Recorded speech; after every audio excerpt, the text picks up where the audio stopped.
সকাল থেকে রাতভর একভাবে কাজ করে যেতে হয়, আর এই কাজের তো কোনো নামই নেই, এক প্রকার গাধার খাটুনি। আর দিন শেষে বলে কি কাজ করেছো, তো কোনো কাজের তো নাম নেই। হ্যালো এভরিওয়ান, কী খবর, কেমন আছেন সবাই? আশা করি সবাই ভালো আছেন, দূরেও কাছে যেখান থেকে আমার আজকের এই ভিডিওটি দেখছেন। আশা করছি ভিডিওটি ভালো লাগবে আর পুরো ভিডিওটার সাথেই থাকবেন, স্কিপ না করে। আর এই তো সকাল সকাল 2টা টোস্ট আমি ডিম দিয়ে তৈরি করে দিচ্ছি। মেয়ে যাবে প্রাইভেটে, তো ওর প্রাইভেট থেকে আসতে 9:30 মতো বেজে যায়, তো মেয়ের খিদে লেগে যাবে। তো আজকে ভাবলাম একটু এভাবে করে দিই, তো নিত্য নতুন যদি আইটেম করে দেওয়া যায় ওর খুবই পছন্দ, আর খেতে ভালো যদি নাও লাগে তাও খেয়ে নেয়।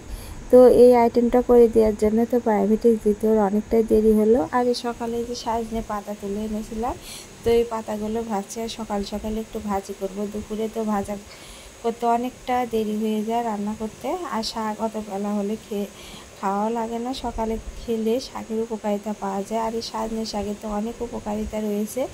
যাদের ডায়াবেটিস আছে তাদের জন্য তো অনেক উপকারী, আর চোখের দৃষ্টিশক্তি বাড়াতেও সাহায্য করে সজনে পাতা।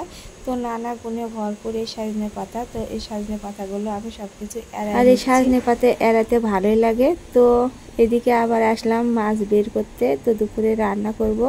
দেখি কি মাছ রান্না করা যায়। তো হাজব্যান্ড খাবে ইলিশ মাছ, তো কয়েকটা ইলিশ মাছ ছিল, ছোট ছোট 3টে ইলিশ মাছ এনেছিল, তো আজকে সেই মাছটাই রান্না করব। তো এদিকে জলে ভিজিয়ে রাখছি, আর বাকি যে রান্নার গোছগাছ আছে সেগুলো করে নেব। তারপরে আবার আসলো, এই তো আজকে হাটবার, তো মাছ নিয়ে আসলো, তো সেই মাছগুলো আবার কেটে এই তো জায়গায় জায়গায় রেখে দিলাম কয়েকদিনের জন্য, তো হয়ে যাবে। আর ফ্রিজেও রেখে দিলাম। আবার এদিকে মাছগুলো তো কেটে নিলাম, আর মাছগুলো কাটতে অনেকটাই সময় লেগেছে। তো বলতে পারেন খুব একটা সময় না লাগলো, একটু দেরি হলো, মানে ওই যে হাটে থেকে যে মাছগুলো এনেছে ওইগুলো কাটলাম, এই ইলিশ মাছটা কেটে নিলাম। তো যাই হোক, ইলিশ মাছগুলো কেটে ধুয়ে লবণ হলুদ মাখিয়ে নিয়ে আমি এই তো মাছগুলো ভেজে নিচ্ছি। আর এই মাছগুলো আমি সরিষার তেল দিয়ে ভাজতেছি, আর মাছ থেকে অনেকটা তেল বের হয়েছিল, তো তেল খেতে খুবই পছন্দ করে ছেলে মেয়েরা, তো সেই জন্য আমি সরষের তেল একটু বেশি করে দিয়েছি, কিন্তু তাও মাছ থেকে অনেকটাই তেল বের হয়েছে। মাছগুলো ছোট হলে অনেকটা তেল ছিল, আর খেতেও খুবই ভালো ছিল। তো এই মাছগুলো এবারে আমি শুকনো মরিচ আর একটু জিরা ফোড়ন দিয়ে পটলগুলো আগে ভেজে নেব। তো পটলগুলো ভাজা হলে আগে কী হয়, মানে এত কাঁচা কাঁচা লাগে না ঝোলের মধ্যে।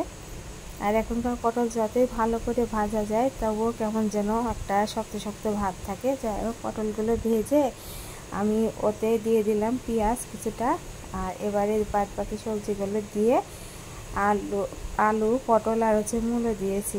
তো ঝোলের টেস্টটা খুব ভালো আসে একটু, যারা মূলো পছন্দ করে।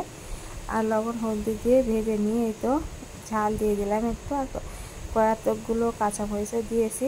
তো এবার ভেজে আমি জল দিয়ে দেবো ঝোলের জন্য পরিমাণ মতো।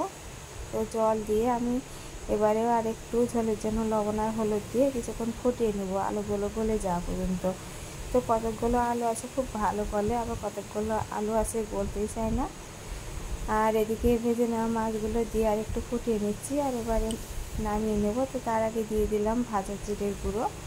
আর এই দেখুন ঝোলটা কত সুন্দর হয়েছে। আর ইলিশ মাছের ঝোল তো ইলিশ মাছ যেমন করে রান্না করা যায় তো তেমনই খেতে ভালো লাগে। আর এই যে মাছের মাথা ছিল আর পুরি কচু ছিল, সেই পুরি কচু দিয়েই মানে কচুর মুখি যেটাকে বলে একটু তরকারি করে নিলাম। আর এবারে দিয়ে দিচ্ছি ভাজা জিরার গুঁড়ো। আর এই কচুরমুখী রান্না করার পর যদি একটু ভাজা জিরার গুঁড়ো দেওয়া যায় তো এর টেস্টটা আমাদের খুবই ভালো লাগে। তো যাই হোক, আমার তরকারিটা হয়ে গেছে।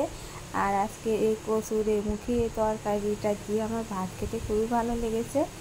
আর এদিকে যে সজনে পাতাগুলো একটু ভেজে নিলাম। তো আজকে এই ভাজা শাকই খাবো, মানে বাটনায় করবো না।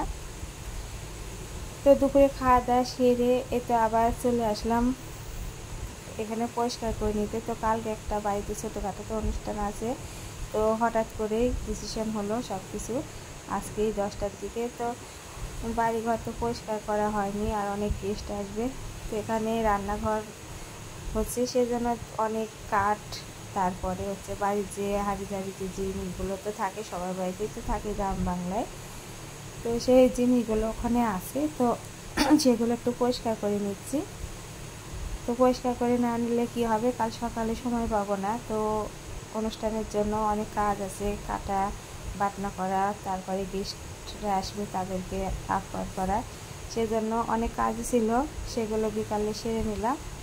আর এতে সন্ধ্যা পর একটু চা মুড়ি খাচ্ছি, আর আমরাগুলো একটু কাসন দিয়ে আর ঝাল মরিচ দিয়ে মাখিয়ে দিলাম ছেলে মেয়েদের। তো এই ছিল আজকের ভিডিও। নমস্কার।